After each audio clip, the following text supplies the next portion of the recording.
mind coming back, taking pictures, having dinner, shaking hands, signing autographs, because you guys have been loyal, and I really, really appreciate it. Thank you so much.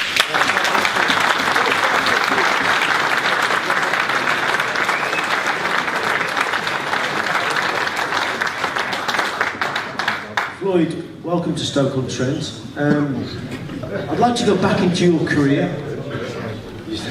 Watching the fight, yeah? He gonna catch me with a good one. As you can see. Should be Shane Mosley. It comes with the territory. And actually, what I said to Shane right there, I said, you gotta kill me. I'm not going nowhere. But he was a fighter you respected, Sugar Shane. I mean, I respect every fighter, you know, as a man first. But a fighter has to make me respect his skills.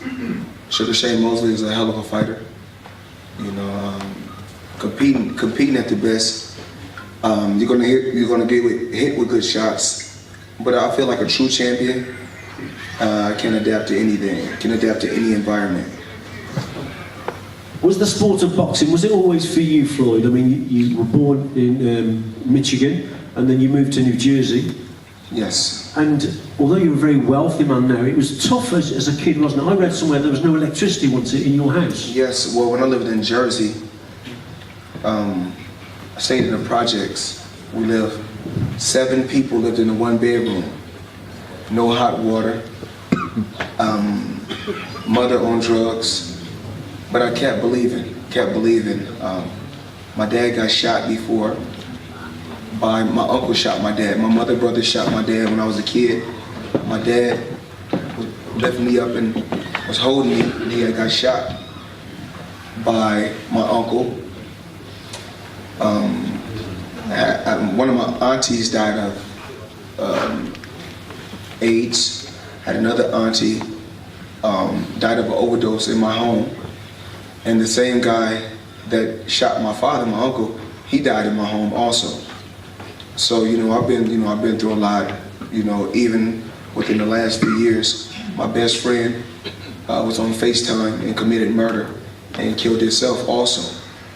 But those things, you have to pray on certain situations, surround yourself with positive people, and try to make every situation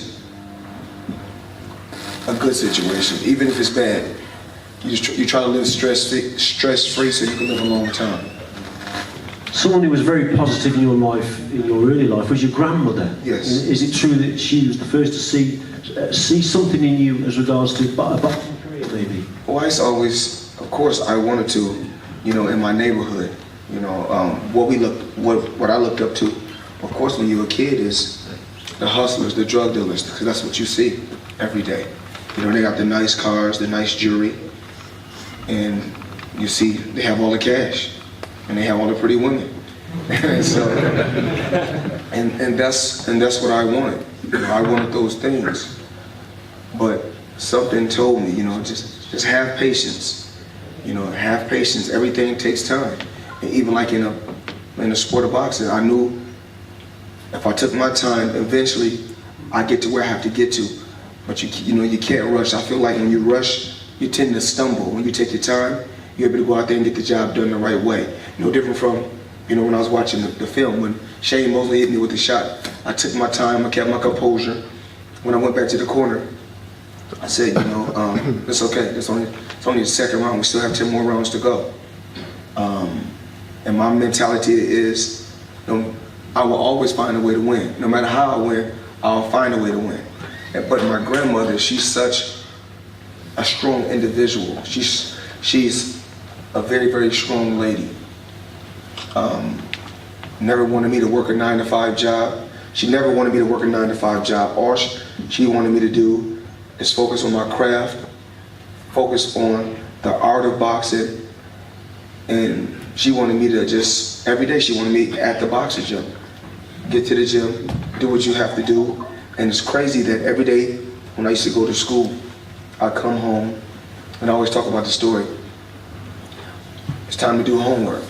But before I do homework, I say, this It's going to be my signature once I become huge someday. Once I become a mega superstar, this will be my autograph. Then the next day I'll change up the autograph. This is the way I'm going to write my signature.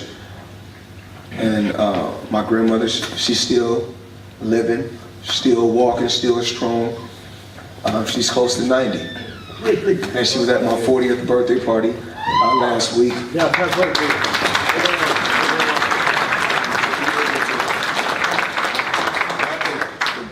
The greatest thing about my career is not really making 800 million. That's not the thing.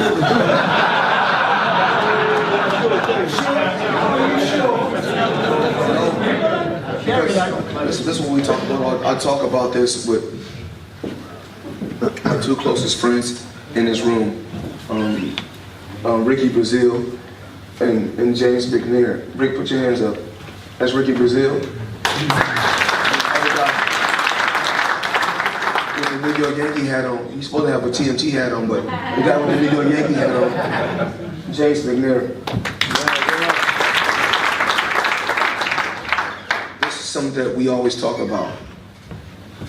You can have $50 million, but if you don't have a game plan, you're broke. You can have 300 million, but if you don't have a game plan, you're broke. Eventually, you'll lose it all. So, I looked at so many different athletes, not just fighters, but I looked at different athletes. And I said, I don't want to end up like that. So it takes brains to surround yourself with smart people. That's what makes me so smart. I'm so smart because I'm going to surround myself with smart people. And there's a difference. There's a difference between being intelligent and being smart.